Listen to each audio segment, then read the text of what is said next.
Good evening and welcome to the Successful Salon Team Training Room. It's your Monday training session live here with me, Jennifer Louise, and I have Jor'el Mitchell on the show this evening. Hey Jor'el, how are you? Hey Jennifer, I'm very, very well. Hello everyone that's listening as well, and thank you very much for having me.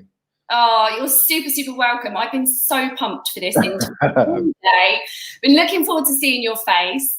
For those of you that don't know Jor'el yet, and that may be many of you listening right now live inside the Successful Salon Team Training Room over on YouTube, or potentially listening to this later on when it's edited and out as a podcast, Jor'el owns Next Spot. He is a cyber celebrity branding specialist, which just even those words sound super sexy, don't they? And he helps how do you even say that word? Solopreneurs, that's the one, yeah. I want to put a T in it, solopreneurs. That's just my weird brain. And he helps solopreneurs to build their presence in what's now a very loud, noisy marketplace, isn't it, Jor'el? It is very, very loud and very, very noisy. I think, especially with the time that we're currently in right now, everybody is so fired up to try and start something online that it's only heading to get even louder and more noisy. And so that's why the skills that we're going to be talking about on this training is going to be so crucial to anyone that's listening right now that's really trying to figure out how they can get their salon, their business to stand out in that marketplace. And so, yeah, I'm really excited to be having this conversation. I totally agree. And I think the thing with salon owners, salon stylists, stylists are going to be listening to this right now thinking, oh, this is about business. I don't need to know about that. Stop, guys. We're talking to you too. Because actually, inside that business, you are your own entity. You are your own brand. And without you having a voice, how can you show up and shine your passion and your expertise to help other people, other women around you fall in love with their hair again? So really stop what you're doing, grab a pen and paper. Jor'el has some amazing little hacks that we're going to share with you today, and get started growing your brand. So Jor'el, we actually met at dinner over a dinner table one evening at Harrington's award ceremony. What award did you win? So the award that I won was in regards to my public speaking side. So it was kind of new up and coming speaker. And it was kind of honoring the fact that I was bringing this message out there in such a big way and helping lots of different people in lots of different industries to understand how to get to grips with the tools of branding. And as you said, with your salon owners and the people that work within the hairdressing industry, that is an industry that I'm quite passionate about as well. My brother being a stylist, which I thought was really cool when we spoke. So my brother, he works within Knightsbridge. He does hair and all different types of styles and different types of hair. And we've had conversations in terms of how he can build his personal brand and begin to get his message out there. Because oftentimes we think that it's just focused on doing somebody's hair, but there's so much more to it. And when we begin to unpack all these skills that we are, most times you're like a therapist, when someone sits in your chair and you start having a conversation. And it's all of these amazing hidden skills that are strings to the bow of someone that does hair or who's a stylist. When you begin to unpack these things, it really can give you a dynamic brand, a dynamic presence, and can have you having repeat and return customers over and over again. Absolutely. And I think right now, as an industry, when lockdown hit, everybody in the world realized just how much they needed us. Like the scramble for a hair appointment when we opened our doors on the 4th of July was horrific. In fact, it should go down in history in our industry. So why is it so important to stand out right now? Because what I'm seeing in our industry right now, at this second, is clients being very transient. They're moving around a lot. Maybe they've had 4 months without you as a stylist. Perhaps you weren't doing their hair pretty well or how they wanted it to look in the first place. And so they've used that as an opportunity to now hop foot off to somebody else. And we're getting lots of, the new client percentage rate inside my business at the moment is 35%, which is phenomenal for our industry. So why is it so important for these guys to stand up and stand out right now? I think you touched on it in your introduction to this question, in the sense that many people they had their favorites, they had people that they were going to, they were being loyal customers. And as you said, there may have been things, I know myself, in terms of just getting my hair shaved, like within the barber industry, that, you know, you stick with it because you know the person, you've got used to it, and it's part of your routine. But due to COVID, we were all locked away, and now we've been trying to do bits and bobs ourselves, and basically don't need to stick around anymore because we've had that break, and it's a new opportunity to go out there and find the service or find the style that we truly want. And so, as you said, with how much increase has happened in your business, it's now an open playing field, and people have also been schooled in the idea of searching for things online. I mean, people online shopping and online purchases were happening before COVID, but even more so now, people are understanding how to find businesses, how to check them out, how to look at their social media, how to look at their social presence, and be able to compare a number of different businesses all at once, and being able to make that assessment with just information and videos and the content that's on the internet before they go and buy.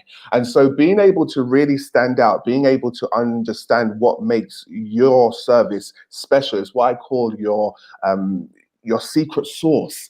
What is it that's really, really special, not only about the business in general and your values and your beliefs, but also what is it special about you, if you are a stylist, that makes your clients want to come back? I remember when I was speaking to my brother, one of the things that he was really, really good at was he would wash people's hair really, really well. I know that seems like the basic step, but the fact of the matter is, for them, it was something that they kept coming back for, because it felt like they were having like a therapy session where they were getting a head massage, and it really helped them to feel so relaxed and at ease before they then moved on to the next step. And he found that lots of clients, when he spoke to them to find out, you know, what was it that they really enjoyed, they mentioned that part of the process. Yeah. So being able to identify these key steps within the process and understanding what you're really, really good at is going to help you to unlock your unfair advantage and help your business to stand out.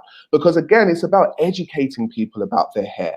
Otherwise, we tend to think, oh, it's just about turning up to a salon and getting your hair done. I know sometimes for me as a guy, I think like that. And I know maybe for women, it's a bit different, but because there's different pressures and stuff. But the whole idea to be able to educate people in terms of the level of service that they're going to get and how it's going to make them feel is a wonderful thing. And this is what you could be doing right now to help your business stand out. I really want to share this because it just came to my mind, one of the videos that I saw on my brother's social media, and he just finished a young lady's hair, and he was kind of like just doing the final touches, and she was like looking at her phone, and she literally just screamed. She was so elated with what she'd got. She screamed, her whole face lit up. She just kept saying he was a genius. And that's the transformation that you can make in somebody's life. You can literally turn them from feeling down in the dumps, not liking themselves, whatever they're going on, whatever's happening for them during their lives. And just by changing their hairstyle and giving them that tender loving care in the chair can literally transform their lives. And that's the power that each and every single one of your listeners have in their hands right now, and they should be sharing that. Absolutely. And we know inside the industry that 80% of your guests will not return to you if they've had an okay haircut or even a good haircut, but the backwash area, the shampoo, that massage wasn't up to scratch. They physically won't come back into your salon. So, you know, you sharing that was a really great pearl of wisdom for these guys, because we know that we need to be doing better. And, you know, if you're doing something at your backwash area that is far better than any other salon around you, scream about it. Yes. If you're not, go bloody work it out. Go figure out how to do something different, because that is the area that is getting these clients on rinse and repeat, literally, no pun intended. I was chatting with a friend actually just before I came on here, and he said something that's really like ringing around in my head right now, and I'm just going to flash this over to you. We're talking about websites, and he said to me that in the near future, he can see websites becoming slightly obsolete, where, especially in my industry, where our client demographic turn to social media to check out what we're doing on there. They're not really checking our websites quite so often. What's your thoughts? What's your take on that? 100%. I'm even of the fact where I think websites are almost obsolete right now. Yeah. And that's because websites are great for like credibility, giving people just the quick information where they want to find out, you know, the name and address of the salon, the telephone number and information like that. However, what's really going to help you to take it to the next level is allowing people to meet you before they've even had a chance to step to your salon. And that's the difference between growing your business and understanding how to grow your brand online. Because what I think one of the things I want to kind of look at right now is just to be clear about what branding is, because many people are confused and they believe that branding is just about the right logo or the right font or, you know, the right colors or just taking a couple of pictures on and sharing it on social media. But for me, when I talk about branding and when I work with clients in that regard, branding is about bringing the personality alive. Branding is about helping people to almost recognize your business, your salon, as a person.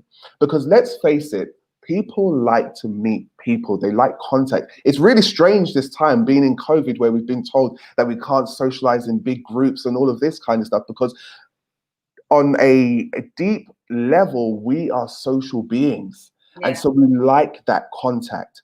And so the moment that you can get past the point of your business just being the bricks and mortar, and you actually start realizing that the business are the people delivering the service, that's when you strike gold. And that's when people can, via the online experience, really begin to connect and engage with you and your process. And as a result, can really now make a decision whether or not you are the salon for them. And that's ultimately what it is. And the beauty of it is it could be the smallest of detail. It could be the way that the salon looks. It could be the way that the person speaks. It could be the way that any little detail could sway someone's opinion. And so it's really important for you to understand what your values are, to understand what your beliefs are, and really make that known within your space, within your business itself. So when people turn up and see you online, they see that it's buzzing, that it's happening, this is the place to be, but ultimately it's the place that's right for them. And that's the key to what separates you having a website, which is often cold and very commercial and formulated, to having a personality, which is what shines through with your branding. Absolutely. It's about creating that heartbeat connection with every single guest every single time. And guys, you know, I've shared with you so many different ways that you can be connecting and creating those heartbeats inside your own businesses. Claire, who's on the call right now. Hi, Claire. How are you? She does it immensely well. You know, she shares from the very youngest child that comes into the salon to the oldest client that comes into the salon. She shares all of their smiles and happiness around their new haircuts, you know. And for me, inside of my business, it's about allowing the guests to see the inside of the salon before they walk through that door, allowing them to know what my voice sounds like, allowing them to know what the personalities like are inside of my business before they put their hands on that handle. Because here's the thing, guys. Putting a hand on a hairdressing door and opening it yourself to walk into a room full of women that look like they have their shit together is petrifying. It's one of the most scary things you will ever do. And I know, because I go into salons, well, used to before the pandemic, almost on a daily basis. I'm here, there, and everywhere. So, and I know, and I'm a very confident person, but even still, it's that, oh my God, do I look okay? Is anyone going to judge me? Does my hair look all right? I'm going into a room full of salon stylists. It is very scary. So allowing the guests to feel the salon, feel your personality before they walk in through that door just calms them, and they don't feel scared anymore. A lot of my salon owners, stylists, and especially within our industry, Jor'el, they start with their social media marketing and they put a fair bit of welly behind it, get going with it, and then it doesn't bring them in anything, or so they think, and they stop. What's your advice there? Okay, great. So I think anyone that's listening, especially if they are responsible for running the business, will understand that you don't necessarily get a client first time. In fact, when you're building a business, you have short-term, mid-term, and long-term goals. And so it's a long-term process. So when you are starting your social media, the expectation that you are going to suddenly have this flux of clients coming through the door is an unrealistic expectation. But what we need to understand is that it's almost like you're building a legacy. It's something that you're building a story, you're building a presence, so people can get, as you said, the feeling of the heartbeat and the connection, but they can also understand that you've been in the game for a long period of time. They understand that you've got the professionalism and you know what you are doing. And so by creating this online brand and online legacy where you are just diligently doing bits by bits every single day is going to pay you in dividends. I can't even give you a percentage. It will pay you back more than you actually put in. So I think that's the key. Don't have the expectation that you're going to do one post or two posts and then suddenly everything's going to explode. Understand that people will come and do what's called social proofing. And this is one of the key factors as well, is that let's say I've got 3 salons that I'm looking into. One that's been suggested to me by a friend, one that I've kind of found out a bit about online, and then one that I maybe saw somewhere else and now it's coming to my. So I've got these 3 brands who I'm looking to see whether or not they can solve the solution of taking care of my hair. So I'm now going to do my in-depth research. I'm going to go online. I'm going to start checking out each one of these brands. And it's down to what I see right there and then that's going to tip me over the edge to make my final decision, to then get my hand on the door and move into the salon. And if you don't have the track record, if you don't have the proof, if you don't have the pictures of happy customers, these are things that will actually work against you. And it's working against you in comparison to your competitors. So one of the things to do is understand that this is what makes you strong. Really understand the psychology or the psychology behind how your ideal customer thinks, you know? And one of the things that they're going to do once they get their head on is they're going to want to take a picture. They're going to want to put it out there. They're going to want to share it with their friends. And I share that to say that we like the social media interaction, and this is where your idol, what I call your idol cyber fans, your members or your audience is hanging out. So you want to be there, and you want to be there strong, and you want to have a very clear presence in that industry and in that niche, even if you think that it's not bringing you an immediate return. Absolutely. I just want to touch on something you said about your ideal client, because I feel so often businesses in general, I'm not just targeting salons here, but salons are pretty bad for it also, don't understand who their ideal target market is, their ideal client. And when I'm talking about an ideal client, again, I'm talking heartbeats. I'm not talking about a piece of paper that tells me that my ideal client is between this age and that age and pretty much lives in this street and wears this brand. I'm talking about her thoughts, her feelings.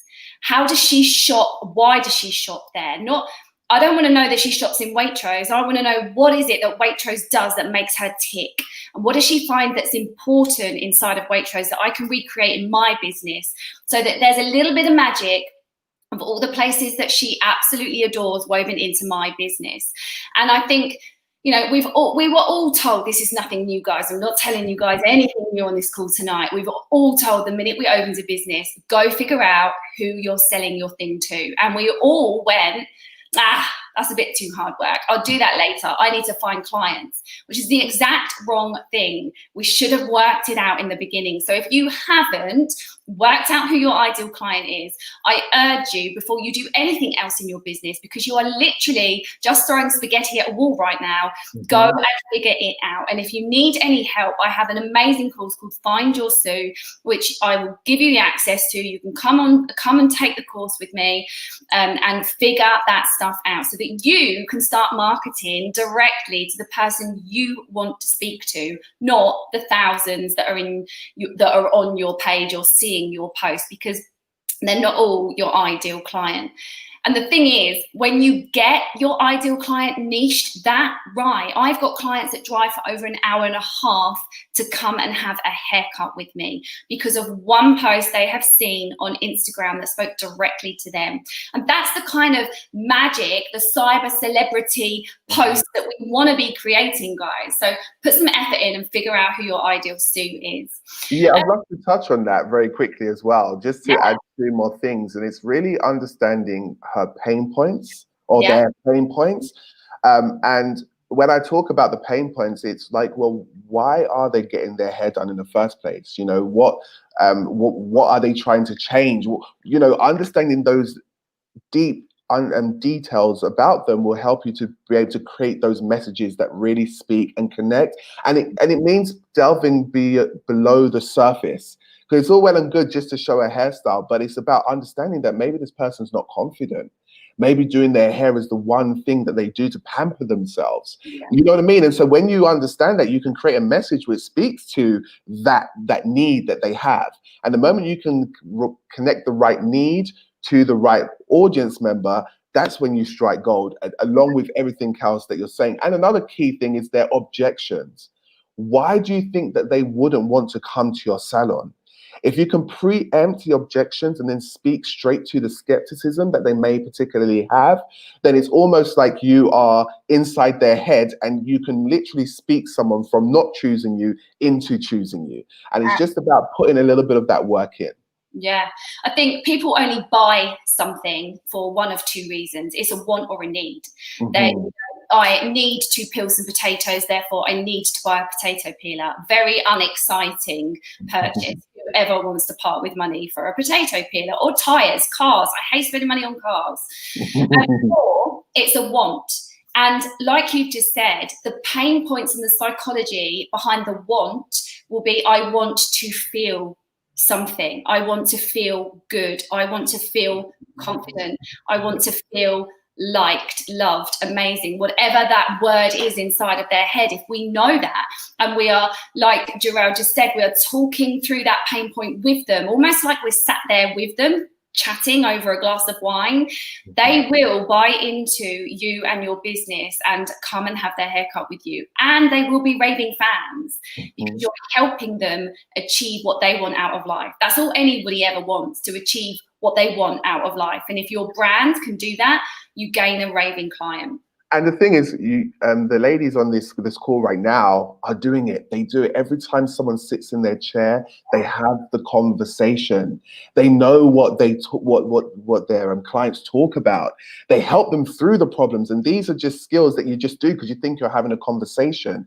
But if you can actually harness what you're doing there and package it up and start to begin to share that level of detail on your social media, you're onto a winner, because that's also part of the reason why they come. It's an opportunity for them to spend a couple of hours and have some me time. You know, if you're cutting someone who's got a family and young kids, this is their opportunity to have some time for themselves and to pamper themselves. It's such an important space that you guys hold. I can't stress that enough. So you ladies or the people that are listening, you're doing it already. Just really now begin to think about how do you start bringing some of that conversation up and start showing it on your social media. Yeah, and Jor'el's right, guys. You know, he made a real key point just then. You are doing it already. You are having a consultation 5-6 times a day.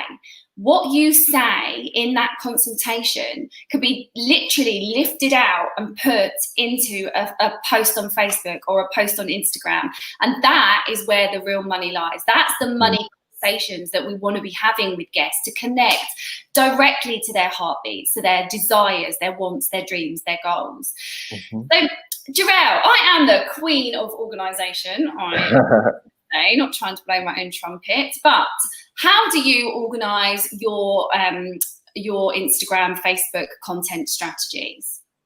Wonderful. There's a number of different tools out there that you can use. So you've got some third-party tools, things like Buffer or Hootsuite. This is like if you're looking to be able to maybe just sit down for a weekend and decide to curate some content and begin to package it together. And then you want to then schedule your posts. So you actually put it somewhere and say, right, this is Monday, Tuesday, Wednesday, Thursday, Friday. So you're not trying to scramble around and do it last minute. There's wonderful third-party tools to do that. Or another thing that you could do is even just taking out an Excel sheet and kind of creating your own thing, and then posting and understanding what the post is going to be and what the message is going to be to support the post. You can do that in Excel. I think the key to being able to really strategize and to make it easy is just to be willing to do some work up front and try to find yourself a routine. So if you know that, okay, I want to dedicate a weekend to this or a day to this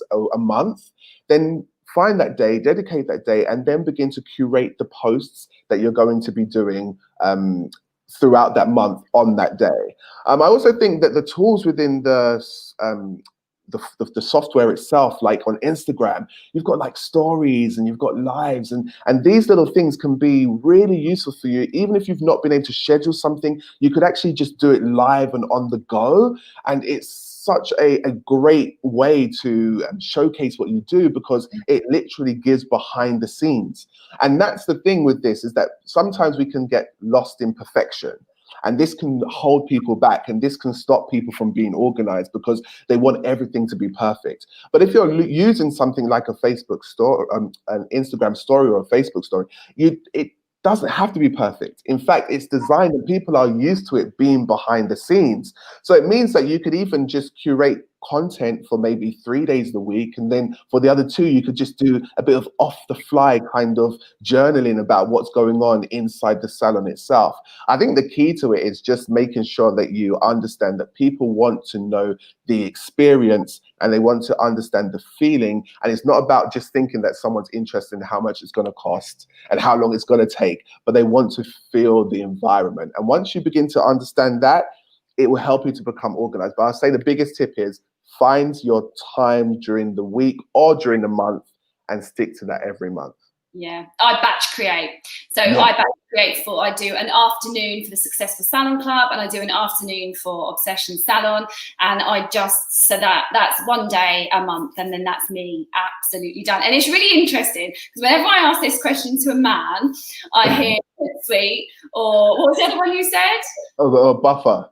Buffer. Yeah. If I ask a girl, it's always Planoly, because it's just so pretty and beautiful.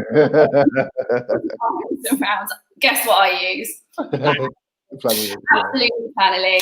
And one last question, Jor'el, before you go. I don't want to take up too much of your time. I'm very, very grateful for it. Who do you look for inspiration on what to post next? Because a lot of time I get asked, mine all comes out of my head. I find inspiration from a street sign or something someone says when I'm queuing up to get a coffee or something. So where do you find your inspo from? That's a really great question. So for me, my inspiration comes, it's the kind of key behind cyber celebrity branding. The whole idea is about finding people that are out there looking to make a difference and a change in the world. I guess one of the instant things to go to is to look at what other people are doing in your industry. It's not about copying them. It's just about getting an idea of how they are handling their social media. One thing I will definitely say is, especially within this industry, ensure you are posting your own content, i.e. you are posting your photos of you doing hair, and that you're not posting somebody else's photo on your page unless you're commenting on them or you're highlighting them. But if you're posting somebody else's work on your pages and people are being led to think that it's your work, you are setting yourself up to fail. So that was one of the things as well in terms of batch content or curating content. It's always good to shine a light to other salons and stuff like that, but mainly post and focus on your own content. So I think looking to others within the industry, I look to people like yourselves. I look to lots of different things, because I guess if I just focused on other people within the branding industry, we're all kind of doing the same thing. So you want to be doing things that are different. So look at what your passions are, your talents and your skills are. What do you get excited about? Maybe it might be the music industry, maybe it might be the fashion industry. And these are industries that complement hair so well. And look at how they are managing their pages. And then it will help you to do what I call the remix, because once you get these different ingredients, you can mix them together and create something that's fresh and new. But I think I want to also say that, remember, there's nothing new under the sun. So again, another thing that can be holding people back is thinking that they need to have this brilliant concept for their page, or every single picture has to be like photo finished and stuff like that. But really, what people are really interested in is the heart and looking at your fresh take on something new. You know, like it could, you know, the bob style, but you might have the bob and you might just do a highlight in a different way. Just something, a new take or a fresh take on something that's already been done is a great way to go about it. So yeah, I'm a bit like yourself. I get inspired by so many different things, but I noticed that my inspiration definitely comes from the things that I'm passionate about. Yeah. Yeah. Say the same. Jor'el, thank you so much for giving me up your time this evening. We have Jor'el back on Friday evening, guys, where he's going to be diving in a little bit deeper into some of the amazing tricks that he has up his sleeve to help you guys to really pack your Instagram with a punch. So make sure that you have a glass of wine ready at 7 p.m, your notebook and your pad and pen, and be here live. I will catch you all on Friday. And Jor'el, once again, thank you so much. I really appreciate you and your time. Not right. I just want to say, if people I just wanted to say, like, if people are interested in what I'm talking about or want to know some further information, just visit jorelmitchell.com. And then there it will help you you'll get a free book and some training, and just to begin to help you to start thinking about, you know, how you can start curating your own personal brand. That's amazing. Yeah, looking forward to Friday. Okay, guys, go get whatever you are doing this evening done. I will catch you all back here at 7 p.m. on Monday evening, where we are going to really dive deep into really getting some great content out for you guys over on your Instagram pages. Jor'el, again, thank you. I really appreciate it. Guys, I will catch you all Friday evening. Take care. Love. Bye, everyone. Take care. Bye.